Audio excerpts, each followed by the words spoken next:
Avec Johanna Lurie, ancienne étudiante de l'EMCA, l'École des métiers du cinéma d'animation à Angoulême. Bonjour Johanna. Bonjour. Quels sont tout d'abord vos souvenirs de vos années à l'EMCA? C'est en fait les premières études qui m'ont fait vraiment plaisir et qui me correspondaient vraiment. Donc ça a été des souvenirs d'éclate en fait. Ouais, je me souviens d'une grosse gourmandise.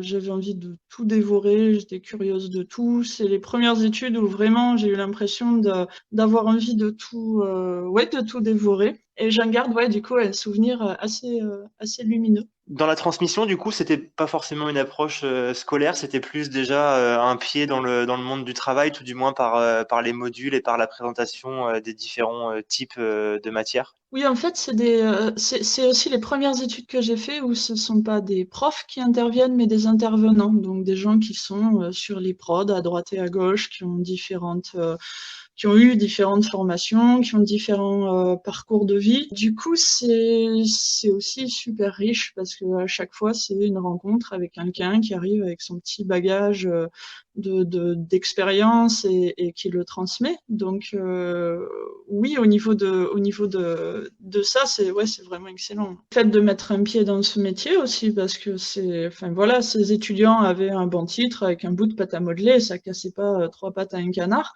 Mais rien que le fait de voir ce qu'on pouvait faire sous un bon titre avec un bout de pâte à modeler, j'étais complètement fascinée. Et j'ai réalisé que tous les films que je dévorais jusque-là, je pouvais en faire un métier. Donc, du coup, bifurquer de mes études, non, parce que je les ai finis jusqu'au bout. Mais du coup, rentrer avec une école, mettre un pied dans ce métier, ouais. Une fois le diplôme à l'EMCA obtenu, qu'est-ce que vous avez fait après, aussitôt après cette obtention? Une fois que j'ai eu le diplôme, je suis restée un peu sur Angoulême, j'ai bossé dans les studios du coin et j'ai réalisé à ce moment-là que j'avais besoin de me faire une bulle avec mes projets. Enfin, j'avais besoin de quitter un peu la production pour continuer les projets perso que enfin, j'avais pas commencé, mais à l'école on fait beaucoup de courts-métrages et j'avais besoin de me retrouver là-dedans. Donc là, j'ai quitté la production et j'ai lancé mon premier court-métrage qui s'appelait Le silence sous l'écorce. Et donc, j'ai découvert un peu, après l'MK, pour le coup, cet univers de comment on cherche des financements, comment on trouve un producteur, comment on écrit un film de A à Z, comment on présente ce film dans des commissions. Et donc, tout ça, ça a été un peu long, mais du coup, je suis partie là-dedans, oui, après. Comment on présente les films?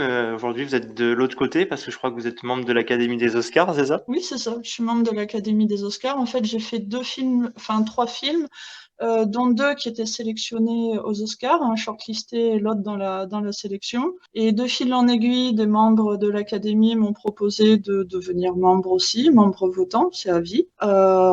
Et du coup, petit à petit, je me suis retrouvée de l'autre côté, donc à visionner des centaines de courts-métrages, fiction, animation, long métrage aussi d'ailleurs, un peu tout type de format et tout type de langage. Je suis un peu, voilà, des deux côtés maintenant. Votre métier aujourd'hui, qu'est-ce que vous faites? Vous l'avez dit, vous avez tout d'abord fait un petit peu le tour des studios avant de vous recentrer sur vos projets à vous. Aujourd'hui, qu'est-ce que vous devenez? Mais en fait, j'alterne les productions en studio, donc en animation, 2D, 3D, long métrage, série, film institutionnel, pédagogique, pub, tout ça, et mes courts-métrages, films d'auteur. Et je continue ça en fait. J'ai un pied dans les deux, dans ces deux choses-là, et j'avance en alternant ce travail en prod où je rejoins des équipes parce que travailler sur ces courts-métrages, c'est souvent enfin, on est un peu seul souvent, donc le besoin de retrouver aussi du monde sur les grosses prods, et puis le travail sur mes films où je me retrouve moi-même dans mes cours. Vous qui êtes aujourd'hui dans l'emploi, c'est toujours un secteur qui recrute ou ça devient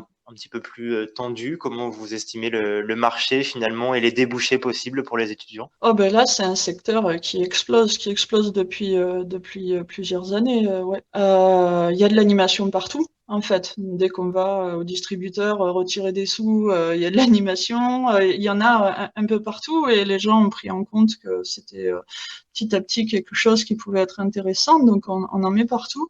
Du coup, il y a énormément de boulot, il y a énormément de studios. C'est un métier où il y a vraiment du travail. Ouais. Je vois tous les gens qui sortent de l'MK, c'est des élèves motivés hein, aussi, hein, qui sont pas mauvais au départ, qui ont une bonne formation et quand ils sortent, ils trouvent du job sans souci. Hein. Quelles sont les caractéristiques de l'MK et qu'est-ce que vous en retenez qui fait que ça démarque cette école des autres établissements que vous avez pu connaître? Je trouve que c'est une école où on se retrouve, on se comprend. Enfin, dans le sens où on entre dans cette école en général en voulant faire de l'animation ou en ayant une vision du métier qu'est-ce qu'elle est au départ. Et au fur et à mesure, il y a tellement d'ateliers, tellement d'intervenants différents qu'on finit par comprendre ce qui nous correspond vraiment. Peut-être que c'était pas ce qu'on avait envie de faire au départ. Et on bifurque comme ça au sein de l'école jusqu'à ce qu'on trouve quelque chose qui nous plaise vraiment. Merci Johanna Lurie, ancienne étudiante à l'MK, d'être revenue un petit peu sur vos souvenirs à cette école et puis de nous avoir présenté ce que vous deveniez aujourd'hui. Eh bien, merci à vous et à bientôt.